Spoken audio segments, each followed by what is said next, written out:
How how can all the citizens participate in the decision making process of government. देखो government में क्या ले जाते हैं डिसीजंस, और सिटीजन्स इस चीज़ में कैसे इन्वॉल्व हैं। डेमोक्रेसी है इंडिया में, तो डेमोक्रेसी का मतलब ये है कि पब्लिक का राज है। जनता ने ही गवर्नमेंट बनाई है, जनता के लिए ही बनाई है और जनता के लिए ही वो काम करेगी।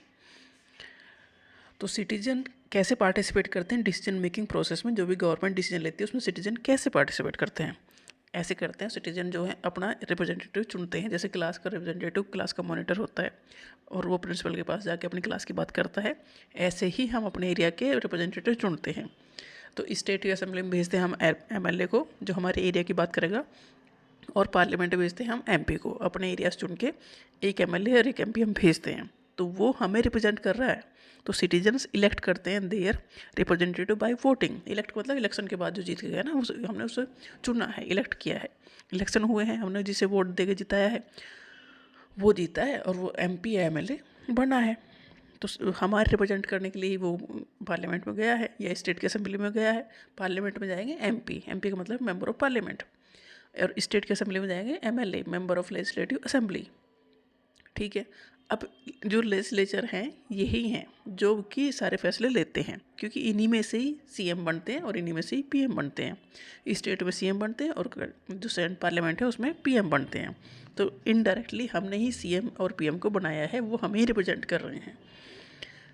तो हमारे जो रिप्रेजेंटेटिव हैं वो इस डिसीजन मेकिंग में पार्टिसिपेट कर रहे हैं। इसका मतलब इनडायरेक्टली हम भी उस डिसीजन मेकिंग में पार्टिसिपेट कर रहे हैं। मतलब हमारे क्लास का मॉनिटर हमारी बात कर रहा है, इसका मतलब हमारी बात हो रही है, बट इनडायरेक्ट वे में हो रही है।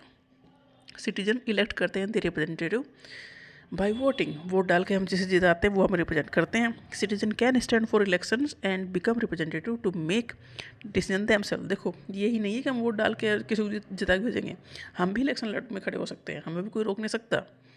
अगर हमारा मन है कि हम वहाँ खुद जाएंगे, पार्लियामेंट में खुद बैठे, इसका मतलब हम चुनाव लड़ सकते हैं। तो citizen can stand for elections and become representative to make decision themselves. मतलब हम जीत गए तो हम चले जाएंगे।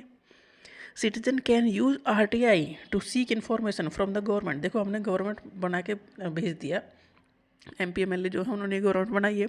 अब वो क्या काम कर रहे हैं, सही कर रहे हैं कि नहीं कर रहे हैं, तो हम आरटीआई से इन्फॉर्मेशन ले सकते हैं कि गवर्नमेंट ने क्या काम किया है और कैसे किया है, कितना उसमें खर्च हुआ है। तो आरटीआई वो हमें नॉलेज, वो सारी जानकारी दे भेजेगा, जिससे कि ट्रांसपेरेंसी मेंटेन रहेगी और अकाउंटेबिलिटी रहेगी कि गवर्नमेंट में हमने तुम्हें भेजा है, इसका मतलब ये नहीं कि तुम्हारे मन में जो आएगा वो करोगे, जो सही है वही करना है। तो आरटीआई से आप इन्फॉर्मेशन ले सकते हो किसी भी प्रोजेक्ट की। मान लो कोई सड़क बनी है तो उसके बारे में इन्फॉर्मेशन ले सकते हो। कोई हॉस्पिटल है, कोई स्कूल बनाया गया सरकार ने, तो उसकी ऐसे इन्फॉर्मेशन किसी भी मामले में आप सरकार से ले सकते हो आरटीआई के फॉर्म में। आरटीआई मतलब राइट टू इन्फॉर्मेशन। सिटीजन कोई भी पॉलिटिकल पार्टी ज्वाइन कर सकते हैं, पॉलिटिकल पार्टी का हिस्सा हम बन सकते हैं। तो मतलब डेफिनेटली हम भी फिर डिसीजन मेकिंग में इन्वॉल्व होंगे। तो जो सिटीजन्स हैं वो डिसीजन मेकिंग में इन्वॉल्व होते हैं डायरेक्टली या इनडायरेक्टली। डायरेक्टली तो आप चुनाव जीत के चले जाओ, इनडायरेक्टली अपने जो रिप्रेजेंटेटिव हैं हमारे एरिया के जो रिप्रेजेंट कर रहे हैं वो डिसीजन ले ही रहे हैं गवर्नमेंट में। तो डायरेक्टली या इनडायरेक्टली हम इस चीज़ों में इन्वॉल्व हैं।